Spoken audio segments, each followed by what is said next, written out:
So Altered is finally out. Altered, which now holds the title for most backed game on Kickstarter, is a TCG out of France notable for its number of gimmicks attached to it.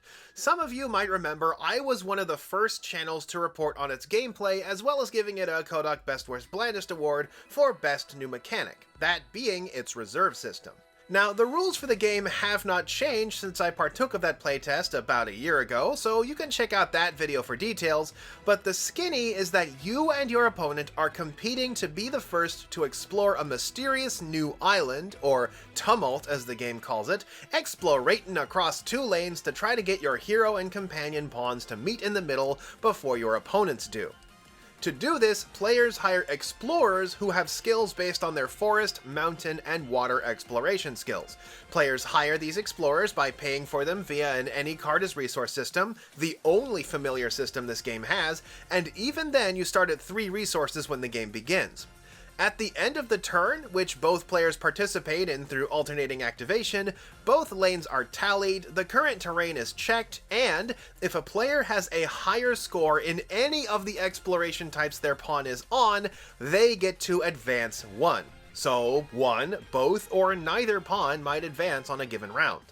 But the twist is that this turn wasn't just one part of a conflict, but an entire expedition. When it's done with, all of those explorers that you hired, they go home, get trashed. But this is where the reserve mechanic comes in. You see, when a card is used or destroyed, rather than going to the discard pile, they are instead sent to reserve, where they can be played again for their reserve cost, though only once. All cards you play go here, but at the end of the turn, you must cull this number down to 2.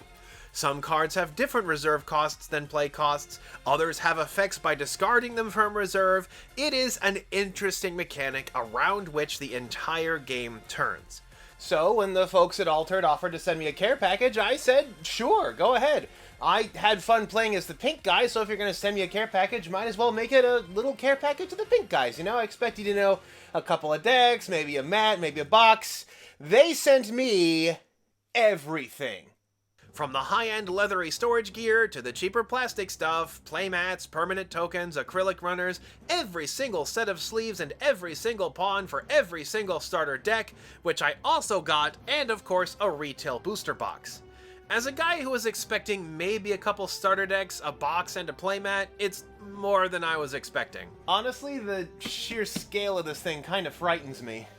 So, all of this stuff is made by GameGenic, who also made the kit for Star Wars Unlimited. It, of course, includes storage boxes and binders in your typical affordable to fancy tiers. They've sent me some stuff in the past, and I've featured them on my channel as well from time to time. In the affordable tier, we have a simple commander-sized box which contains a smaller token canister as a neat bonus. Sort of an upgraded version of the box they made for Keyforge, a match for the Star Wars one.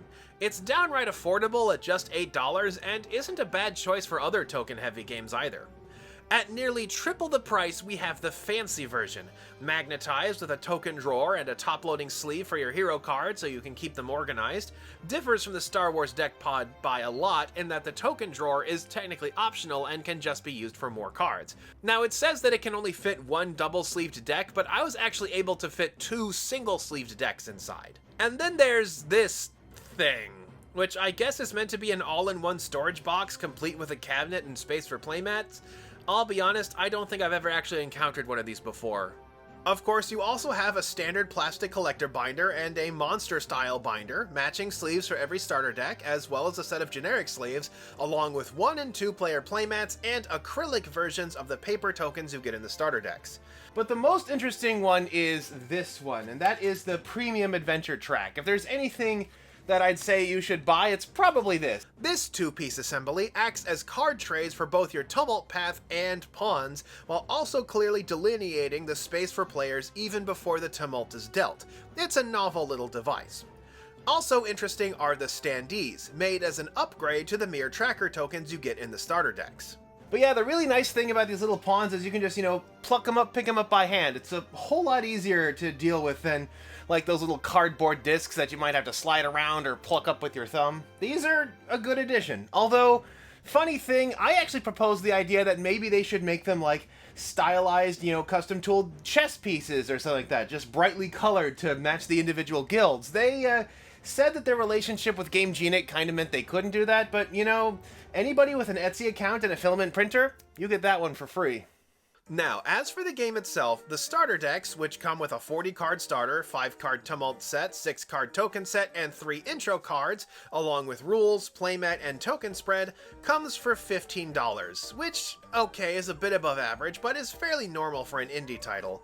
But the booster packs actually have a suggested retail price of just $4, like the good old days. Part of this is that they do use the sort of U3, U1 system of old Magic. So the cards come in 3 rarities: common, rare, and unique.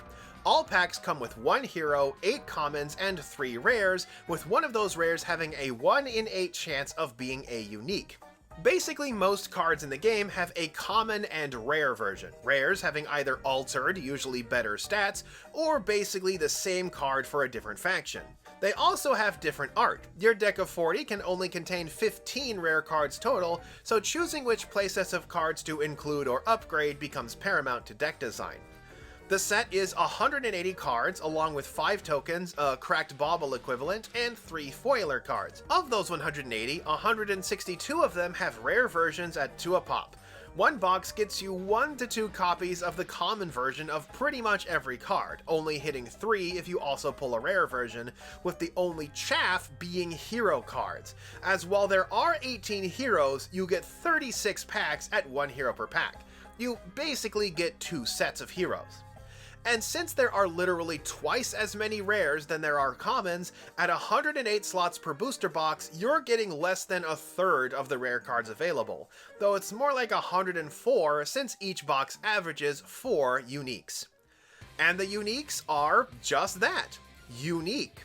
Like with Keyforge, each unique is actually a signature card generated by an algorithm unique to the world.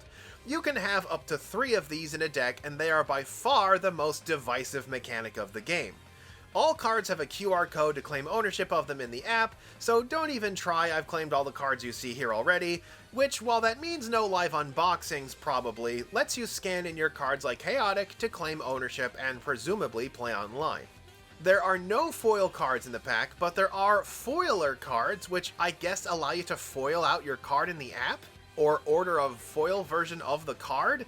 Honestly, it's gonna be interesting how this whole online system shakes out. But I still think Altered is a very good game. It's a game that plays like nothing else that is out there right now. Each of the 6 types has 3 heroes and their own sort of focus. Lyra still seem to have their busted dice, which I plan on breaking entirely. Might be nice if they made a set of Lyra dice, I know Game Genie can make those. So, thanks Altered for this alarmingly generous spread. I will be sure to make use of it in the coming weeks, and if we're lucky, it's more stuff for the box of junk. But yeah, I'm off to go find some local digs. That was Altered, and until next time, this is Kohdok signing off.